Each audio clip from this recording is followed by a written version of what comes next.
지극히 작은 자 죄인 중에 괴수 무익한 날 부르셔서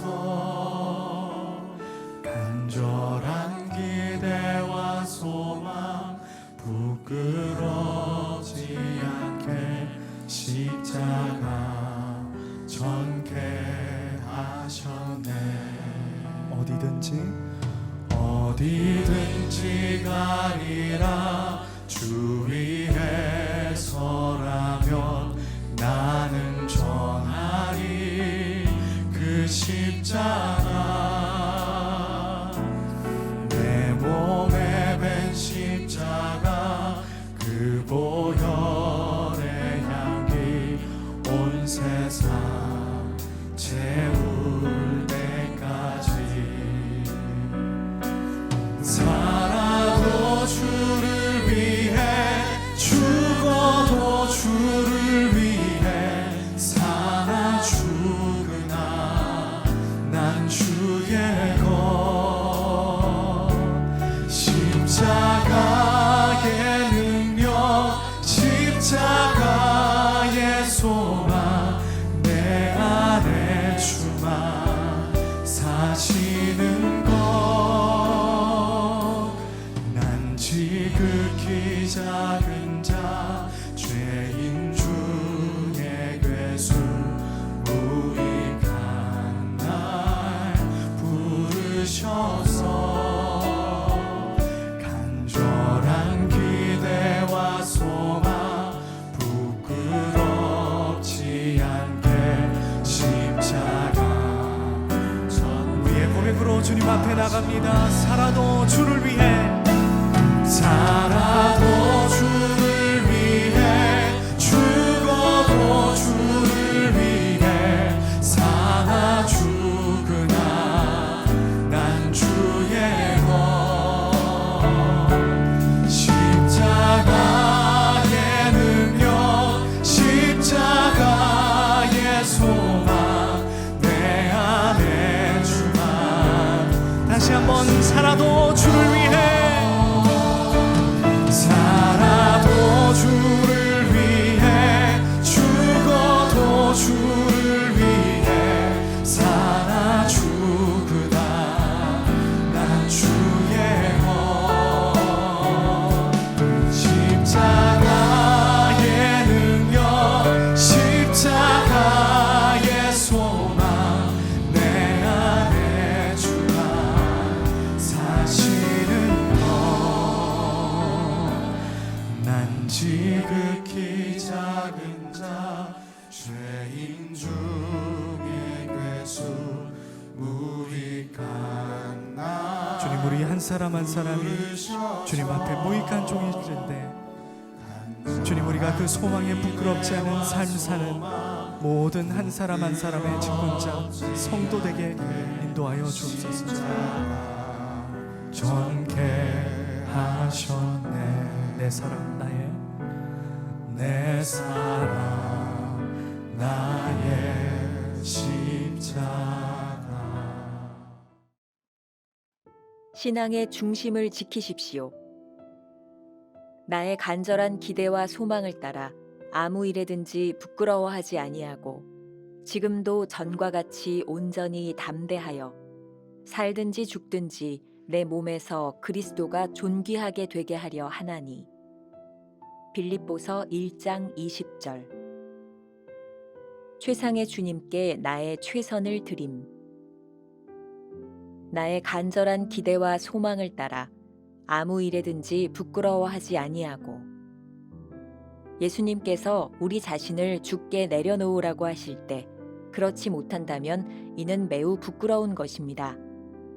바울은 나의 결심은 지극히 높으신 최상의 주님께 나의 최선을 드리는 것입니다 라고 했습니다.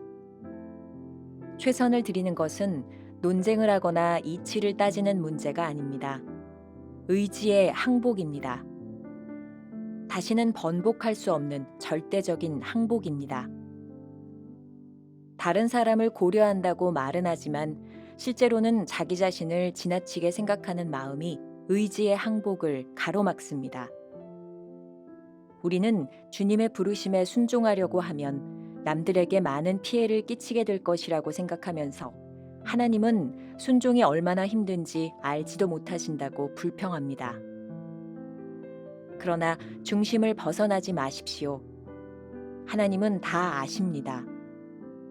다른 모든 고려할 사항들을 내려놓고 하나님 앞에서 오직 이 한 가지만 생각하십시오. 최상의 주님께 나의 최선을 드리리라. 단호하게 결심하십시오. 온전히 그분을 위해, 오직 그분을 위해 살기로. 주님의 거룩을 위해 나는 아무것도 주저하지 않음. 이는 내게 사는 것이 그리스도니 죽는 것도 유익함이라. 바울은 하나님이 원하시는 대로 온전히 행하기 위해 그 어떤 것도 자신을 방해하지 못하게 하겠다고 결심합니다. 하나님께서 우리를 부드럽게 다루시면 우리는 별로 주의하지 않기 때문에 하나님께서는 우리의 삶에 위기를 가져오기도 하십니다. 하나님은 우리가 최선의 것을 주께 전부 드리는 자리까지 우리를 이끄십니다. 이때 우리가 하나님께 따지기 시작하면 하나님께서는 위기를 만들어내십니다. 그러면 우리는 주를 위하든지 아니면 주를 대적하든지 결정을 내려야 합니다. 여기서 가장 큰 분기점이 시작됩니다. 만약 어디에서든 위기가 찾아오면 당신의 의지를 다시는 번복할 수 없도록 주님께 완전히 항복하십시오. 1월 1일 새해 첫날이 밝았습니다. 여러분들과 함께 주님은 나의 최고봉이라는 책을 가지고 김병삼 목사와 365일 만나는 묵상을 열어갑니다. 오늘 첫 번째 말씀의 주제는 신앙의 중심을 지키십시오입니다. 챔버스는 1911년부터 1915년까지 런던 중남부에 위치한 글래펌의 성경훈련대학에서 학생들을 가르쳤습니다. 매일매일 묵상 시간은 학생들의 삶을 획기적으로 변화시키는 계기가 되었다고 그의 아내가 기록하고 있습니다. 오늘부터 우리들이 함께 나누는 365일 묵상은 바로 그 기간 중에 챔버스가 학생들과 함께 나누었던 묵상의 글을 그의 아내 비디가 정리한 글들입니다. 그의 아내 비디는 하루의 분량이 400자를 넘지 않도록 그렇게 말씀을 묵상할 수 있도록 이 책을 편집했다고 말하고 있습니다. 이 책을 한마디로 요약해서 말한다면 이렇게 될 것입니다. 최상의 하나님께 당신의 최선을. 아마도 우리들이 이 책을 읽어가며 이 책을 묵상하며 최상의 하나님께 우리의 최선을 드리는 날이 오리라. 또 우리들이 완전하지는 않지만 그 일들을 향해 다가가는 한 걸음 한 걸음이 되리라고 생각합니다. 오스왈드 챔버스의 매일 묵상은 대개 두 개의 대지로 나눠볼 수 있고요. 제가 가능하면 두 개의 대지를 나누어서 또 가능한 한 오스왈드 챔버스의 글을 훼손하지 않고 인용하면서 이 말씀을 풀어가려고 합니다. 첫 번째 주제는 최상의 주님께 나의 최선을 드림. 그리스도를 존귀하게 만든다는 것은 무엇일까요? 챔버스는 이런 고민을 했던 것 같아요. 그의 글을 인용합니다. 최선을 드리는 것은 논쟁을 하거나 이치를 따지는 문제가 아닙니다. 의지의 항복입니다. 다른 사람을 고려한다고 말은 하지만 실제로는 자기 자신을 지나치게 생각하는 마음이 의지의 항복을 가로막습니다. 이치와 논쟁을 따지는 우리는 종종 이런 핑계를 댑니다. 우리가 순종함으로 남에게 피해를 줄지 모른다고 말이죠. 또한 우리는 이런 불평을 합니다. 하나님께 순종하는 것이 얼마나 힘든지 아느냐고 말입니다. 그런데 이 한 가지만을 생각하라고 말합니다. 최상의 주님께 나의 최선을 드리리라. 이것은 단호한 결심입니다. 오직 그분을 위해 살기로 결심하는 의지의 문제입니다. 챔버스는 오늘 묵상 본문으로 빌립보서 1장 20절을 택했습니다. 나의 간절한 기대와 소망을 따라 아무 일에든지 부끄러워하지 아니하고. 사도 바울은 아무 일에도 부끄러워하지 아니하고 하나님께 이 모든 것을 바치기로 드리기로 원했던 사람이죠. 챔버스 역시 그렇게 살기를 원했던 사람입니다. 말씀을 묵상하던 중 저에게 떠오른 사람이 하나 있었습니다. 10여 년 전 세상을 떠난 그 청년 바보 의사의 주인공 안수현입니다. 안수현은 자신의 삶에서, 직장에서, 가정에서, 교회에서 또 지인들에게 하나님을 믿는 사람으로서 최선을 다했던 사람입니다. 그가 죽은 후 그를 기리며 만들었던 책, 그 청년 바보 의사 안수현의 표지에 이런 글이 있습니다. 과연 나는 길게 줄을 서서 기다리는 환자들 한 사람 한 사람의 얼굴이 내게 환자로 오신 그리스도라는 사실을 기억하고 있을까? 한 명의 환자들 모습 가운데서 그리스도의 모습을 보았던 안수현은 참 치열하게 그의 삶을 살았습니다. 모든 동료 의사들이 파업을 할 때 그들의 비난과 반대에도 무릅쓰고 병원 안에 끝까지 남아 환자들을 돌보았던 사람. 그의 행동이 동료들에게 피해가 갈 것이라는 마음도 있었지만 하나님께서 주신 환자 그리고 그리스도의 마음을 가지고 끝까지 그 자리를 지켰던 사람입니다. 사도 바울의 고백을 묵상하며 챔버스가 그런 고민을 했습니다. 최상의 주님께 나의 최선을 드릴 수 없을까? 그렇게 챔버스는 43년의 삶을 주님께 최선을 다해 드리고 그렇게 세상을 떠나갔습니다. 그리고 늘 의사 가운 작은 주머니에 주님은 나의 최고봉이라는 책을 놓고 그 글을 묵상했던 안수현은 짧은 34년의 삶을 최상의 주님께 최선을 드리고 떠나간 사람이었습니다. 김병삼 목사의 한 줄 노트. 주님이 나의 최고가 되는 것은 논증과 이해가 아닌 의지의 문제입니다. 두 번째 주제로 넘어가 보겠습니다. 주님의 거룩을 위해 나는 아무것도 주저하지 않음.